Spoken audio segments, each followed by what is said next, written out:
নির্বাচন কমিশনের নিবন্ধন পেতে যাচ্ছে নতুন ৩টি রাজনৈতিক দল।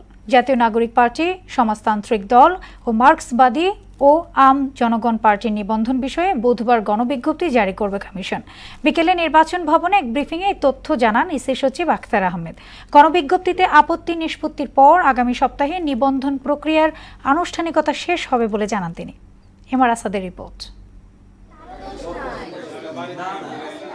গেল বৃহস্পতিবার প্রতীক তফসিল সংশোধনের পর নতুন রাজনৈতিক দলের বিষয়েও সিদ্ধান্ত প্রায় চূড়ান্ত করেছে নির্বাচন কমিশন। মঙ্গলবার বিকেলে এক ব্রিফিংয়ে নতুন 3টি দলের বিষয়ে গণবিজ্ঞপ্তি জারির কথা জানান ইসি সচিব। আমরা 3টা দলের কাগজপত্র সঠিকতা পেয়েছি এবং সেই 3টার দল হচ্ছে বাংলাদেশ সমাজতান্ত্রিক দল মার্ক্সবাদী, বাংলাদেশ আম জনগণ পার্টি এবং জাতীয় নাগরিক পার্টি এনসিপি।